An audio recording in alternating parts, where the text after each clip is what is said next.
Excel නම් භාගයයි මාසයකට වඩා රිදි සෝතයි.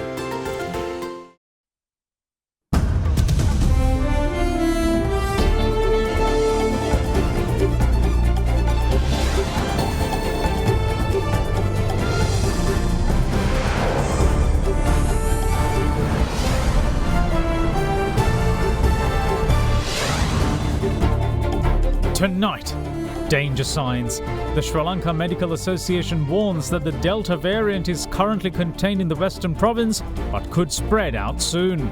This Delta variant would very rapidly spread to other provinces. So it would be over the next 2-3 weeks or 2 months would be very critical. Rules and targets. The government introduces new systems to deal with vaccine specifications for migrant workers and announces 13.5 million vaccination target by September or October. We are now considering 18 and 13, which is about another 2.5 million. Inheriting a crisis. Sri Lanka's foreign debt position comes in for opposition scrutiny in Parliament today as the government lays out the real reasons. The pendulum swings. The teacher unions reject the government's promise to address their woes in the next budget, as the education minister says, don't be unfair to the kids. All that and much more coming up on First at 9. This Tuesday, the 3rd of August, 2021. හඳුන්වා දෙන නව ක්‍රියා shampoo තුන්ගුණයක් ක්‍රියාකාරී aunty ඩෑන්ඩ්‍රෆ් තාක්ෂණයෙන් ඉසේ සම පෝෂණය කර ඉසුරු ඉවත් කරමින් නැවත ඇතිවීම වළකයි. නව ක්‍රියා shampoo. From AdaDerana, this is AdaDerana First at 9. Live from Studio 24 in Colombo. Good evening and welcome to First at 9. I'm Dhammik Ekanai. Let's start with your local stories. Now then, the Sri Lanka Medical Association warns that the recent surge in the daily COVID-19 infections is due to the Delta variant spreading in the Western Province and that extra care should be taken to ensure that it doesn't spread to other areas. Addressing a media briefing today, its president noted that though some countries world over have used different strategies to combat the pandemic, there is a limit to what even a government can do. After over 2 months of working from home, most of the state sector employees reported to their respective places of work yesterday.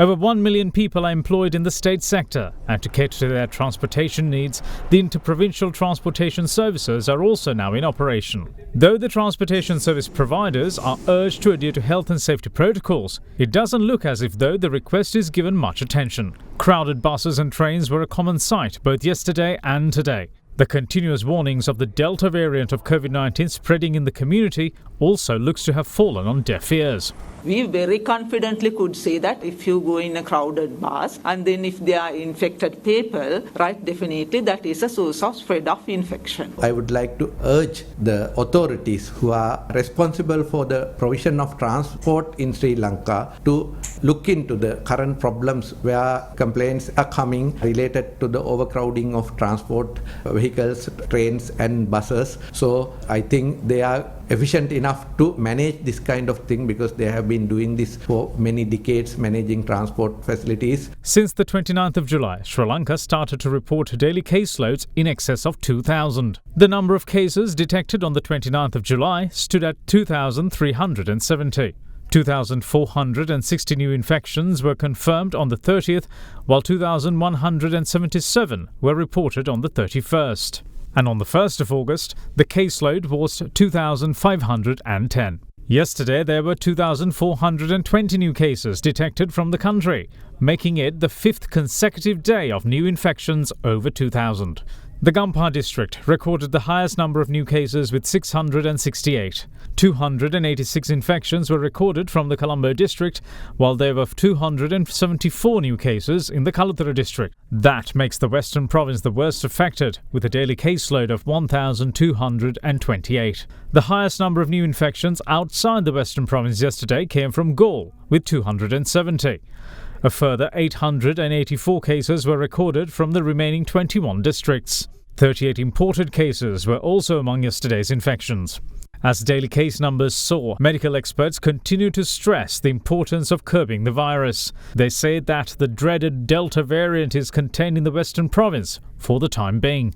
Now the curve that we had from April to, end of June sort of, was the alpha variant. But now it is, this second surge is by delta variant. It appears particularly in this western province. This delta variant, according to Professor Nilika Malavige, who does sort of studies, still hasn't spread widely to other provinces. So in western province, epidemic surge is so high, particularly because it is so much uncontrollable, particularly because of this delta variant. This delta variant would very rapidly spread to other provinces. So it would be over the next 2-3 weeks or 2 months would be very critical. Meanwhile, there was a new addition to the island's COVID treatment network today. A facility featuring 5 wards and 160 beds had been constructed by the Sri Lanka Air Force at the Colombo East Base Hospital in Mulleriava. It was officially handed over to Minister of Health Pavitra Wanyaraja today by Commander of the Sri Lanka Air Force, Air Marshal Sudarshana Patirana. In the meantime, there were 1,902 COVID recoveries confirmed today, which takes the island's tally to 282,770. As for today, 2,423 new infections have been recorded so far, taking the number of active cases in Sri Lanka to 28,851. Various countries have used different strategies to combat the pandemic. Which method is best is anyone's guess. But ultimately, it all comes down to the individual. In United States, they did not try to implement any mobility restrictions. Whereas in Sydney City, in Australia, even for a very low number, they locked down. So all these are relative things. So at this point of time, I think that we all have to be together. There is no point in blaming. And we all, as a nation, have to support each other and then to take maximum precautions to see. The responsibility is with all, because however much you say the disease, there is a nature that people behave, and there is a time that you could keep them under lockdown. There is an amount that a country could afford. අඩසේ වසකට වැඩි ජනතා විශ්වාසය නව සංයෝගයකින් Rhino රෝෆිං සහ සීලිං sheet. The government says that a mechanism is in place to deal with people requiring specific vaccines for foreign travel that are accepted by certain countries. Meanwhile, AstraZeneca second dose vaccinations conducted by the health authorities and Triforces continued today as well, with more than 174,000 doses administered just yesterday. Since last Sunday, Sri Lanka Army have been administering the second dose of the AstraZeneca vaccine at several vaccination centres across the Western Province. The highlight is the 24-hour vaccination centres set up at the Vihara Mahadevi Park and the AdaDerana. Last evening, President Gotabaya Rajapaksa called at the vaccination centre at the Vihara Mahadevi Park to inspect the progress.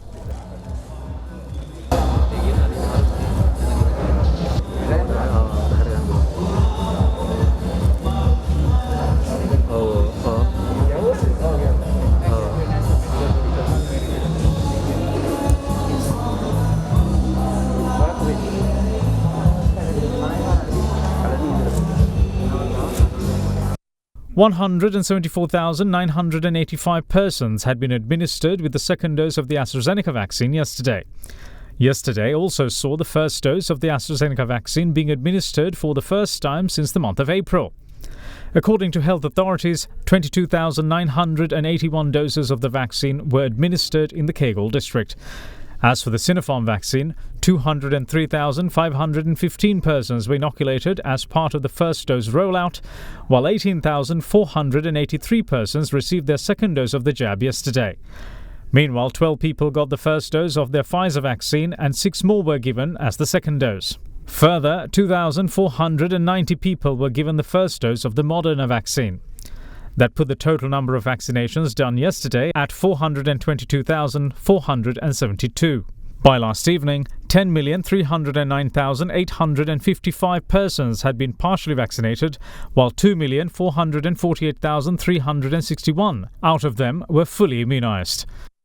The second dose of the AstraZeneca jab was rolled out today as well at the 24-hour vaccination centres at the Vihara Mahadevi Park and the AdaDerana in Colombo. The AstraZeneca second dose was also given at several hospitals and MOH offices as well.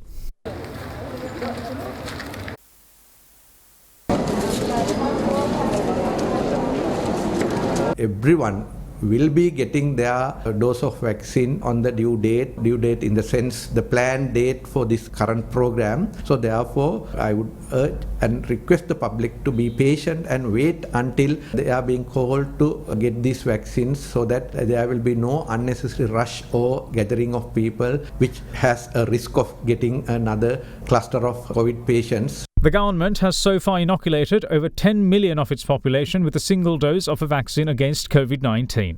But health experts insist that both doses are needed to be safe, especially those with comorbidities and those over 60 years of age. If you haven't had the vaccination, particularly if you are elderly more than 60 years or with comorbidities, then it could be a serious issue. It's very important that even the people who have received vaccination will understand that this vaccination provides protection only once they have received the second dose, and then even after that it should take about at least another 2-3 weeks to give that full protection. And even then we know that very well-known figures faced with disastrous situations, there are many other factors that would determine the outcome of a patient. That's why we say that continue to take all other public health measures because you just do not know where you stand. In the meantime, there are concerns raised especially by people planning to migrate overseas for education or employment. Over the vaccine, they need to obtain visa. Some countries specify certain vaccine brands. The matter was taken up at the Cabinet media briefing today. පැහැදිලිවම ඊයේ දිනේත් ගරු කම්කරු ඇමතුමා සඳහන් කළා දැනට visa ලැබිලා විවිධ රටවලට යාමට බලාපොරොත්තු වෙන සිටින 7000කට ආසන්න ප්‍රමාණයකට අපි ෆයිස් එන්නත ලබා දීලා තිබෙනවා පසුගිය දින කිහිපය තිස්සේ අදාළ දේශ අධ්‍යාපනය සඳහා යන දරුවන්ට අදාළ රට පිළිගන්නා වැක්සින් එන්නතක් ලබා දෙන්නටත් කටයුතු කරන එකට ලියාපදිංචි ක්‍රමවේදයක් තිබෙනවා විවිධ රටවලට යන පුද්ගලයින්ට අදාළ වීසා බලපත්‍ර සහ තමුන්ගේ ගමන් බලපත්‍ර පෙන්වීමෙන් පසුව ඒ පහසුකම ලබා ගන්නට හැකියාව ලබා දීලා තිබෙනවා. ඉතින් මේ විවිධ එන්නත් මොඩර්නා සහ ෆයිසර් වගේ එන්නත් ලංකාවට එන්න පෙර ආතුව පැවතිච්ච යම් කරුණු කාරණා පිළිබඳව සමහරක් වෙලට අඩුපාඩු තියෙන්නට ඇති. හැබැයි එන්නත් අපි ලැබුණාට පස්සේ අපි ඒක ඊටාම ක්‍රමවත්ව කරගෙන යන බව අපි කියන්න සතුටුයි. ඒ එන්නත් වල කොටසක් අපි වෙන් කරලා තියෙනවා විශේෂයෙන්ම අධ්‍යාපන ක්ෂේත්‍රයට සම්බන්ධ විදේශ විශ්වවිද්‍යාල වලට යන දරුවන්ට 18යි 30යි අතර ඉන්න අයට විශේෂ වැඩ පිළිවෙලක් සකස් කරලා තියෙනවා ඔන්ලයින් සිස්ටම් එකක් කරලා තියෙනවා තමන්ට ලියාපදිංචි වෙන්න පුළුවන් විදේශ රැකියාව වලට යන අයට ප්‍රමුඛත්වය දෙන වැඩ පිළිවෙලකුත් සකස් වෙලා තියෙනවා විශේෂයෙන්ම රටවල් 20ක් 25ක් තියෙනවා විවිධ එන්නත් ඉල්ලන ඉතින් ඒ නිසා ඒ විවිධ කාණ්ඩවල සෑම කාණ්ඩයකින්ම යම් කොටසක් අපි වෙන් කරලා තියෙනවා මෙවැනි ප්‍රශ්න වලට පිළිතුරු සපයන්න. So what if a person has obtained the first dose of the Sinopharm vaccine and is hopeful of migration? හැබැයි එක එන්නත් මාත්‍රාවක් ලබාගෙන තිබෙනවා නම් වෙනත් එන්නතක් ලබා දිය හැකිද කියන ගැටලුව පැහැදිලිව මතුවෙනවා. කොවිෂීල්ඩ් එන්නත් සම්බන්ධයෙන් නම් මික්ස් ඇන්ඩ් මැච් වෙනත් එන්නතක් දෙවන මාත්‍රාව හැටියට ලබා දිය හැකි බවට ලෝක සෞඛ්‍ය සංවිධානය පැහැදිලිව ප්‍රකාශ කළා. නමුත් අපි දන්න තරමින් Sinopharm එන්නත සම්බන්ධයෙන් එවැනි මතයක් විද්‍යාත්මක ප්‍රකාශ වෙලා නැති නිසා ගැටලුවක් තිබෙනවා. Meanwhile, Sinopharm, Sri Lanka's widely used vaccine variety, has been approved by the health authorities in the UAE for children. The National Emergency Crisis and Disaster Management Authority in the UAE, in a tweet, said that the UAE Ministry of Health and Prevention announced the provision of Sinopharm vaccine for the age group between 3 and 17 years. It further said that the decision comes after clinical trials and extensive evaluations and is based on the emergency use authorization and local evaluations, which are in line with the approved regulations. Now then, the Cabinet spokesperson Kehilia Rambukwala says that a balancing act is needed in the government's efforts to take the country towards normalcy. Addressing the Cabinet media briefing today, Minister of Mass Media Kehilia Rambukwala said that the government is also hoping to fully vaccinate 13.5 million target group by September or October, and it is also now focused on vaccinating 18 to 30 population as well. We need to strike a balance between rolling out the economy and then also having controls with regard to the COVID with the instructions from the health sector. So we do discuss every week. The president sits with the COVID committee. We take decisions collectively taking into consideration the present situation. We need to generate income. We need to get back to normalcy. The whole world is working towards that. We are no exception. We are also looking at the same way while giving enough cautious and then kind of taking all measures to see that the pandemic is controlled to some extent and move on. And then the whole world believes that one way to get out of this situation is the vaccination. In spite of the vaccination, one might argue, say, there are certain few cases, but cases that are reported with both vaccines are less than 0.0001% or something. That is the drive that we have taken, and in that drive, we are right on top. In fact, we are proud to say we have given total emphasis on the vaccine, and we are rolling it out quite effectively and efficiently. I think one of the most efficient rolling outs are taking place in Sri Lanka, and everybody is coming in. So we are looking at the best solution as being recognized by the world over is the vaccination. So that has been given top priority, and we are not short of anything. Now, next month also we get another 4 million. By September, October, we believe that we might be able to get the both doses of the 13.5 million, which is 30 and above. And then we are now considering 18 and 13, which is about another 2.5 million. So we need to strike a balance. We can't go one way and then forget about the other. Of course, unexpectedly, you can have various variants coming in. So you need to decide at the spot. We can envisage, we can plan out few things, but there are certain things which we cannot plan out. But we need to take decisions on the spot after seeing the situation and after sort of evaluating those new situations. Cabinet spokesperson Kehlia Rambukwala was also questioned about the integrity of certain social media posts. සමාජ මාධ්‍ය සම්බන්ධ අපි සියලු දෙනාට ප්‍රශ්නයක් තියෙනවා. ඒ නිසා මේ වෙනකොට අපේ අධිකරණ අමාත්‍යාංශයත් අපත් එකට එක්කාසු වෙලා මේ සම්බන්ධව නීතිමය රාමුවන් කොයි ආකාරයෙන්ද හැසිරිය යුතුද කියන දීර්ඝ සාකච්ඡාවකට වෙනවා. මම හිතන්නේ ලබන සතිය එහෙම නැත්නම් උපරිම සති දෙක ඇතුළත මේ සම්බන්ධ වාර්තාවක් අපි කැබිනට් මණ්ඩලයට ඉදිරිපත් කරන්න බලාපොරොත්තු වෙනවා. සමාජ මාධ්‍ය හරහා පෙළක් අය නඩුව අහලා නඩුවන් දීලත් ඉවරයි, පෙළක් වෙලාවට ඔවුන්ව නිදහස් කරලාත් ඉවරයි. මේකට නීතිමය වටාපිටාවක් නැහැ. මොකද මේ අලුත් තත්ත්වයක් ලෝකෙ ඉති වෙන.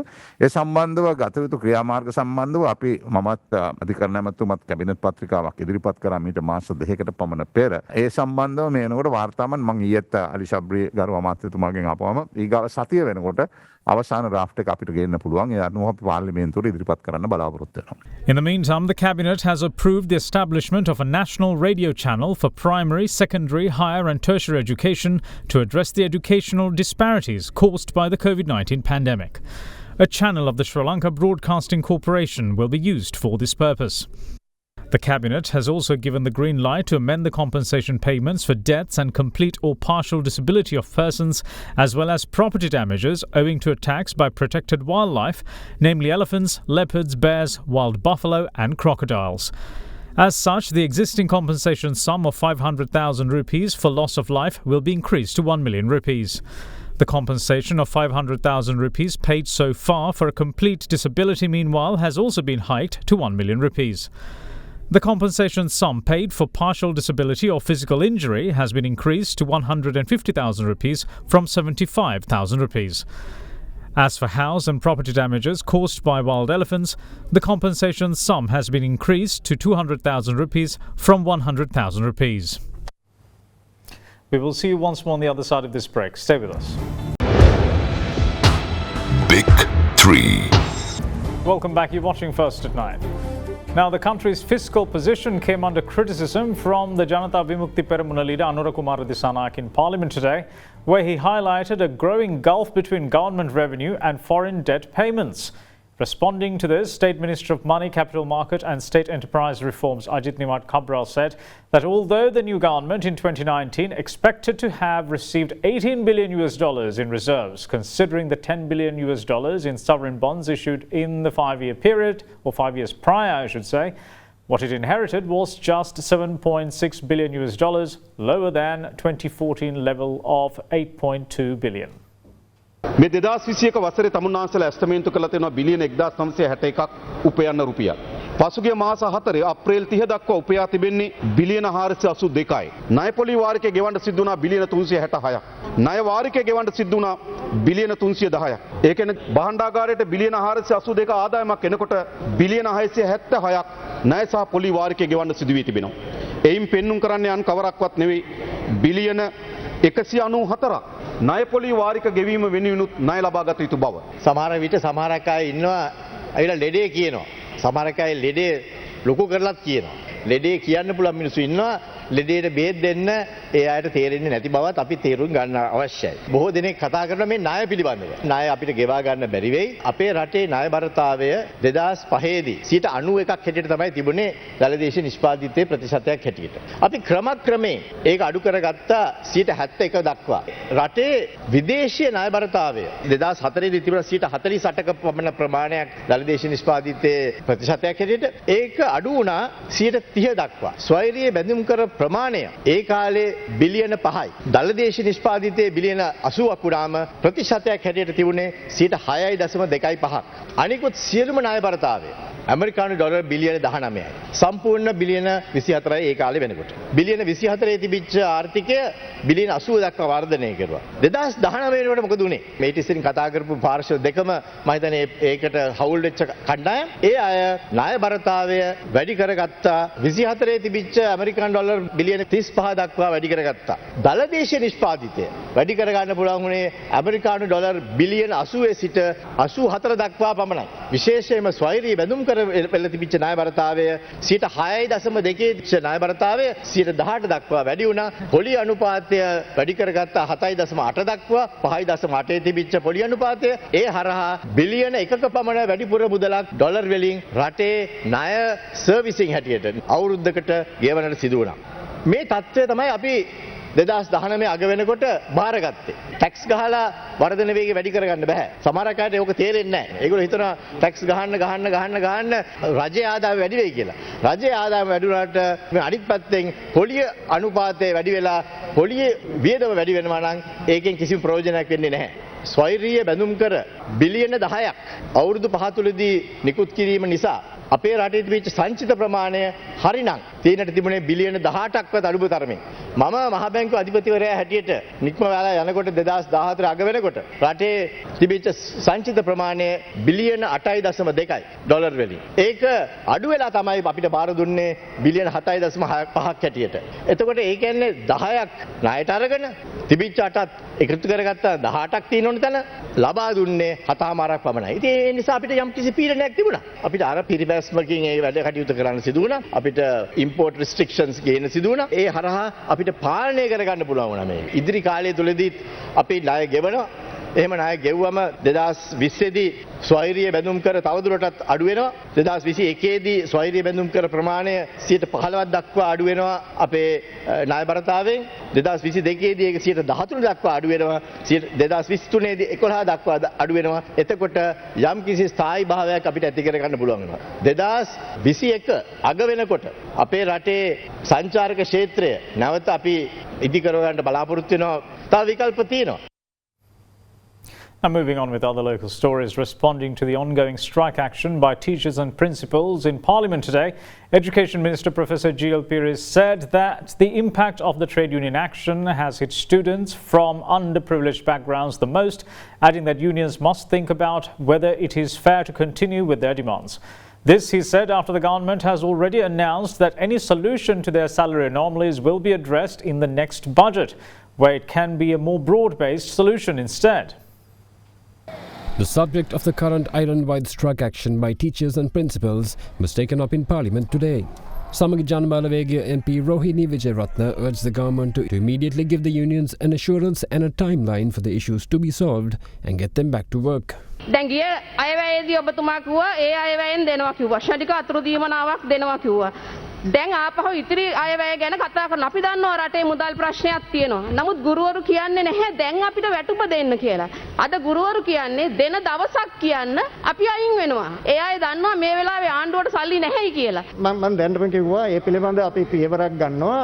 අයවැය ලේඛනයේදී කිසිම ආණ්ඩුවක් මේ සම්බන්ධයෙන් විසඳුමක් ඉදිරිපත් කළේ නැහැ. ඒක මම කවවත් විවේචනය කරනවා නෙවෙයි. අවුරුදු 25ක් මේ ප්‍රශ්නේ තිබුණා. මම ඊයේ කිව්වා මේකෙන් අතිශය පීඩනයට පත් වෙලා තිබෙන්නේ වරප්‍රසාද නැති ළමයි අපේ රටේ. වරප්‍රසාද තියෙන ළමයින්ට මේක කිසිම ප්‍රශ්නයක් නැහැ. ඉස්සෙල්ලාටත් වඩා එයාගේ අධ්‍යාපන කටයුතු කරගෙන යනවා. ඉතින් ඒක නැත් අපි හිතන්න ඕනේ නේ ගුරුවරුන්ට සාධාරණයක් ඉෂ්ටවන්න ඕනේ. හැබැයි අහිංසක ළමයින් මේ විදිහට දැඩි පීඩනයකට පත් කිරීමක් සාධාරණ වන්නේ නැහැ. ඉතින් අධ්‍යාපන අමාත්‍යාංශයේ චක්‍රලේඛනයෙන් කිව්වේ අපි මේ පාසල් විවෘත කරන්න ඕනේ. දෙවනි මාත්‍රාව ගුරුවරුන්ට දීමෙන් පසු මම දන්නේ ඔබතුමිය දන්නවාද කියලා අද උදේ වෙනකොට මේ රටේ ගුරුවරුන්ගෙන් 84ක් පළවෙනි මාත්‍රාව ලබාගෙන තියෙනවා. ඉතින් දෙවනි මාත්‍රාව අපිට දෙන්න පුළුවන් සති 4ක් ඇතුළත සයිනෝෆාම් දෙවන මාත්‍රාව. ඒක දුන්නායින් පස්සේ අපි පාසල් විවෘත කරනවා. ඒ සඳහා පෙර සූදානමක් සඳහා පාසල් වලට පැමිණෙන්නයි කියන ආයතනය තමයි විදුහල්පතිවරුන්ගෙන් හා ගුරුවරුන්ගෙන් අපි කළේ.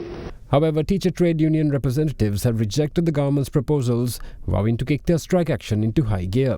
ආණ්ඩුව මේ විදිහට නම් එන්නේ අපිට මීට වඩා ක්‍රියාමාර්ගවලට ඉස්සරහට එන්න වෙයි. මොකද දැන් 2,65,000 ගුරුවරු සහ විදුහල්පතිවරු එක හඬින් ඉන්නවා. තමන්ගේ ඉල්ලීම් ලැබෙන තුරු සටන් කරනවා කියන ස්ථාවරයේ අධ්‍යාපන අමාත්‍යවරයාත් බන්දුල ගුණරත්න ඇමතිවරයාත් ගාමිණී ලෝකයේ ඇමතිවරයා ඇතුළු අධ්‍යාපන ලේකම් ඇතුළු නිලධාරීන් කණ්ඩායමක් එක තමයි සාකච්ඡාව තිබුණේ. එතනදී පැහැදිලිවම කියවුණු කාරණාව තමයි ඉදිරි අයවැයෙන් මේ වැටුප් සහ විෂමතාවය ලබා දෙන්න කටයුතු කරනවා කියන කාරණාව. අපි දැඩි ලෙස ඒක ප්‍රතික්ෂේප කළා. අවසානයේදී ඔවුන් යෝජනා කරන්නේ එළඹෙන කැබිනට් මණ්ඩලයේදී මේ සම්බන්ධයෙන් තීන්දුවක් ගන්නා බවයි.